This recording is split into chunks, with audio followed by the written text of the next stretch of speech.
posée par Popper. Faut-il, oui ou non, appliquer le principe de tolérance sans distinction? Alors, historiquement, il existe deux conceptions de la tolérance.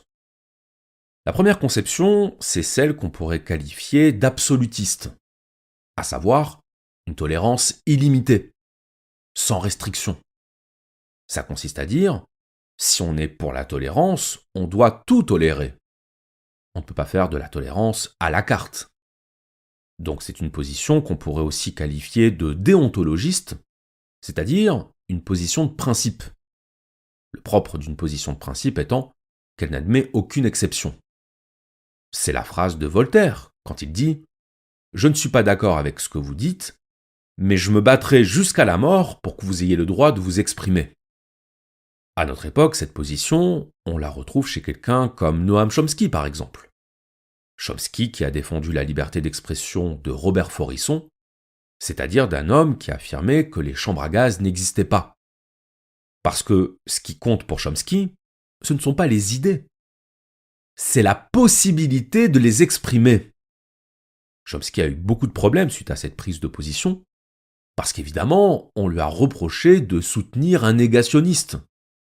Et donc il a eu toutes les peines du monde à expliquer que soutenir la liberté d'expression d'un auteur, ce n'était pas approuver ce que disait cet auteur. On est sur deux plans totalement indépendants.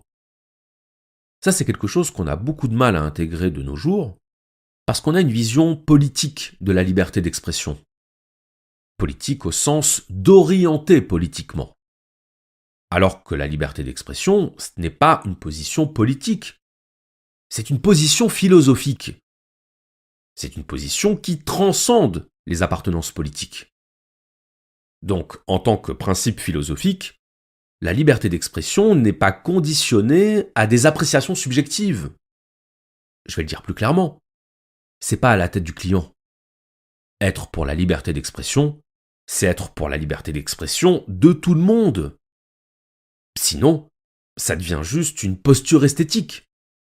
La tolérance, ce n'est pas de l'esthétique. C'est de l'engagement concret. Donc ça, c'est la première conception historique de la tolérance illimitée. Et puis on a une deuxième conception